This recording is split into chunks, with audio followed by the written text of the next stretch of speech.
ഞാൻ എപ്പോഴാണോ നാട്ടിലേക്ക് വരുന്നത് അപ്പം മാത്രമായിരുന്നു. പിന്നെ അധികവും വിളിക്കുന്നവരെ ഞാൻ നിരുത്സാഹപ്പെടുത്തുമായിരുന്നു. ഞാൻ ഇങ്ങനെ ഒരു പ്ലാനൊന്നും ഇല്ല, അതുകൊണ്ട് പിന്നെ ഇങ്ങനെ അങ്ങനെ അങ്ങനെ തന്നെ പറയായിരുന്നു ഞാൻ. പിന്നെ ഇന്റർവ്യൂസിലാണെങ്കിലും ചോദിക്കുമ്പം ഞാൻ പലപ്പോഴും നമുക്ക് നോക്കാം അങ്ങനെ പറഞ്ഞിട്ടുണ്ടായിരുന്നുള്ളൂ. പിന്നെ ഇതൊരു നിമിത്തം പോലെ അങ്ങനെ വന്നതാണ് ഒരുത്തി. അപ്പൊ ഒരുത്തി കഴിഞ്ഞിട്ട് ഇപ്പം എനിക്ക് തോന്നുന്നു റിലീസായിട്ട് ഒരു വർഷമായി. അപ്പൊ ഇപ്പോ ഒരു വർഷത്തിന് ശേഷമാണ് ശരിക്കും ഞാൻ അടുത്ത സിനിമയായിട്ട് വരുന്നത്. അപ്പൊ അങ്ങനെ ഗ്യാപ്പ് എടുത്ത് തന്നെ സിനിമ ചെയ്യുന്നുള്ളൂ.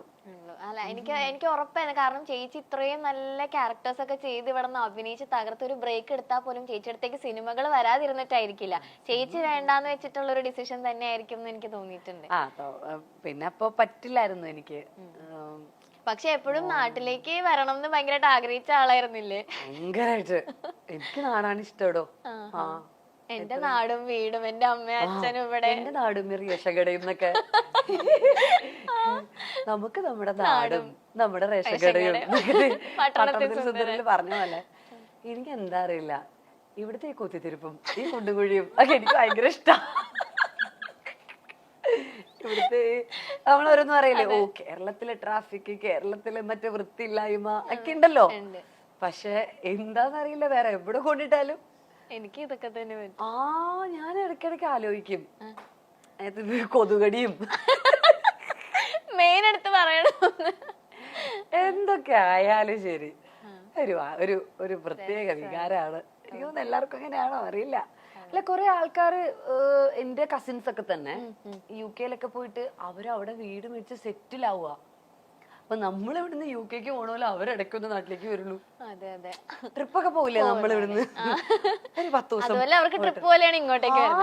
അത്രേ ഉള്ളൂ. അപ്പൊ എനിക്ക് ഭയങ്കര പ്രശ്നമായിട്ടോ, എനിക്ക് ഭയങ്കര സഫക്കേഷൻ.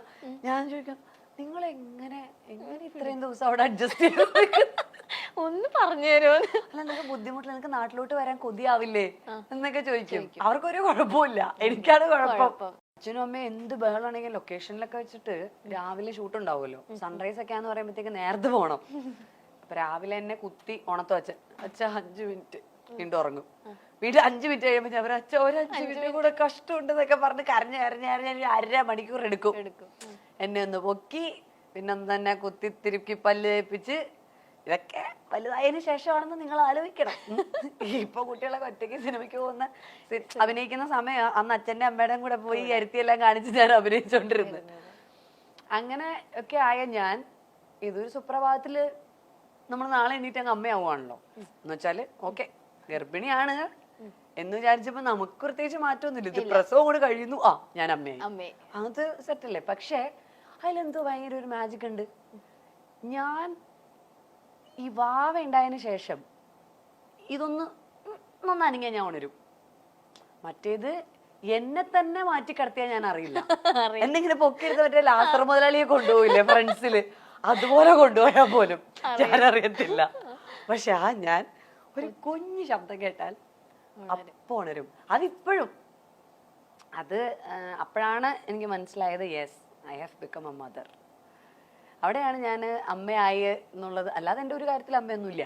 പക്ഷെ ഇങ്ങനെയുള്ള ചില കാര്യങ്ങൾ വരുമ്പോ, അല്ലെങ്കിൽ അവന് വിശക്കുമ്പോ, അവന്റെ കൂടെ എവിടെയെങ്കിലുമൊക്കെ ഞങ്ങൾ ഒരുമിച്ച് ചെറുതായിരിക്കുമ്പോൾ പോകുന്ന സമയത്ത് അവന് വേണ്ട എല്ലാ മീലുകളും കഴിച്ചില്ലെങ്കിലും ഒക്കെ എൻ്റെ കയ്യിൽ പ്രിപ്പയർഡ് ആയിരിക്കും. അതൊക്കെ ഞാൻ അമ്മയായതിൻ്റെ ഭാഗമായിട്ട് എനിക്ക് ഞാൻ പോലും അറിയാതെ വന്ന റെസ്പോൺസിബിലിറ്റീസ് ആണ്.